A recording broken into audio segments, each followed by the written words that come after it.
आज हम बात करने वाले हैं कि जैसे अपना स्पॉन्सरशिप हो गया, ठीक है। अपना स्पॉन्सरशिप के लिए जो फीस लगता है, स्पॉन्सरशिप के लिए जो फीस लगते हैं, और अगर आप स्पॉन्सरशिप कर रहे हो तो इसका मतलब यही है कि आप DNS कर रहे हो, ठीक है ना, डिप्लोमा इन नॉटिकल साइंस कर रहे हो। ऑब्वियसली बात है, इसका मतलब यही ना कि आपके पास पहले से स्पॉन्सरशिप, बट जो चीज़ है वो है अपना फीस के बारे में बात करें, क्योंकि इसमें ऑलमोस्ट 6 to 10 लाख रुपीस लग जाते हैं, जो कि बहुत ज़्यादा पैसे होते हैं, ठीक है ना। एक कैडेट के लिए ये चीज़ अफोर्ड करना थोड़ा सा मुश्किल हो जाता है। तो आज इसी के बारे में बात करें। अगर आप इतने पैसे दे रहे हो, क्या ये वर्थ इट है? क्या एक टाइम के अंदर आप जो पैसे खर्च कर रहे हो तो फ्यूचर में इतना ही काम आएगा आपको, इतना ही ये वर्थ इट पैसा है? तो चलो इसी के बारे में बात करते हैं। तो सबसे पहले बात करें कॉलेजेस के बारे में। क्यों कॉलेजेस के बारे में बात कर रहे हैं? क्योंकि कॉलेजेस से ये फीस होती है, ठीक है। कुछ डिफरेंट कॉलेज के अंदर जो फीस पैटर्न होता है वो डिफरेंट होती है। तो अगर डिफरेंट होते हैं तो आप जिस कॉलेज में जा रहे हो या फिर जिस कंपनी से स्पॉन्सरशिप लेकर किसी कॉलेज में जा रहे हो तो उससे आपका ऑफर लेटर मिल जाता है कि ये फीस रहता है अपना। तो जैसे कि अब सबसे पहले एक एग्जांपल देते हैं अपना एंग्लो के बारे में, ठीक है। एंग्लिस्टन ओके, एंग्लिस्टन के बारे में क्या रहता है, इनका रहता है 9.2 लाख से लेकर 10 लाख के बीच में, ठीक है, थोड़ा सा ज़्यादा। जैसे अपना फिर TMI कहता है जो हाल ही में अपने DNS का कोर्स स्टार्ट किया, तो उसमें भी आपका सेम 6.5 to 7 लाख फीस लग रहे हैं। जितने भी अपना IMU कॉलेजेस हो गए, उनके अंदर भी सेम 5 to 7 लाख लगता है। जैसे कि हाल ही में अभी एक कॉलेज है MMCT करके, ठीक है, जिसके MSc ने स्पॉन्सर किया। हालांकि पहले IMM होता था, MMCT में सेम ही कोर्स है, IMI हो गया या फिर MMCT हो गया, दोनों में सेम फिर से सेम पैसे लगते हैं, 6.5 to 7 लाख, ठीक है।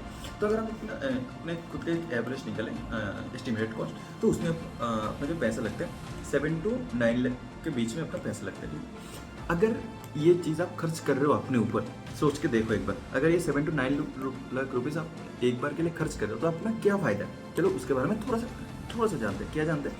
अगर आप DNS कर रहे हो, ऑब्वियसली बात है, अगर आपके पास स्पॉन्सरशिप है that means you are going to do is your DNS। Same जगह का आपके जैसे जो कैंडिडेट है वो कर रहा है BSc नॉटिकल साइंस, आप कर रहे हो डिप्लोमा इन नॉटिकल साइंस, 3 साल 1 साल, फायदा किसका? 2 साल का आपके पास एडवांटेज है। क्या एडवांटेज है? सुनो, जब आप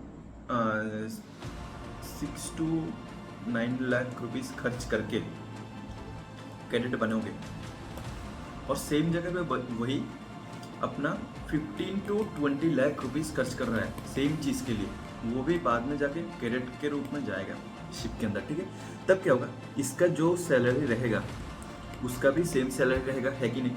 क्योंकि जो सैलरी स्ट्रक्चर होता है सबसे पहले 35 से लेकर, अगर हम गैस या फिर ऑयल टैंकर की तरफ जाए तो ऑलमोस्ट 80K के आसपास होता है जो कंपनी प्रोवाइड करती है, ठीक है। सोच के देखो, डीपली सोच के, अगर ये पैसा जा रहा है आपके अंदर और उसी के टाइम आप जब कैडेट बनते हो, ठीक है, तब आपको स्टाइपेंड मिलता है,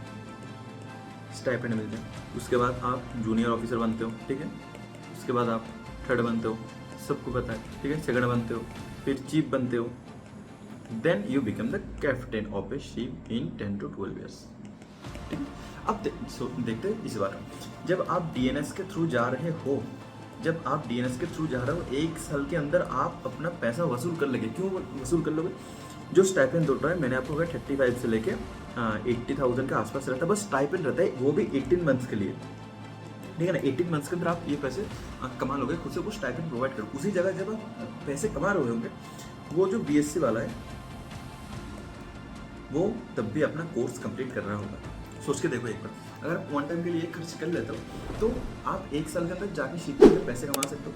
बट वही जगह पे जो BSc वाला है वो ऑलरेडी कोर्स कर रहा है अपना, तो सोचो अगर आप स्पॉन्सरशिप है आपके पास और DNS करो तो आपका वही फायदा है कि आप 1 साल के अंदर जाओगे, पैसे का थोड़ा बर्डन आएगा तब, क्योंकि अगर एक टाइम में एक कैडेट, कुछ कैडेट, ज़्यादातर कैडेट्स ऐसे होते हैं जो इतना पैसा अफोर्ड नहीं कर सकते, फिर भी अगर आपको लोन वगैरह की फैसिलिटी मिल जाती है हर जगह, तो ये पैसे खर्च कर लेते हो। तो सोचो आपका फ्यूचर कितना पोटेंशियल है, कितना 2 साल का होगा आपका, बाकी जो कैडेट्स है उनके हिसाब से आपका ज़्यादा ही फायदा है। तो व्हाट वी विल सजेस्ट कि आप हमेशा DNS करो, स्पॉन्सरशिप में पैसे ज़्यादा लगता है, ठीक है, एक टाइम के अंदर, बट वो वर्थ इट है फ्यूचर के लिए। Do you guys want the updates regarding the exam forms or the maritime industry in general? या फिर एग्जाम्स के लिए मोटिवेशन चाहिए? Then you definitely need to follow our Instagram channel for all this stuff and much more. Want the best notes and material for IMU CT and sponsorship exams? Want daily quizzes?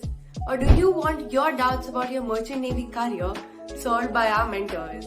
Search Budding Mariners on Telegram or click on the link in the description below to start your marina journey with us today.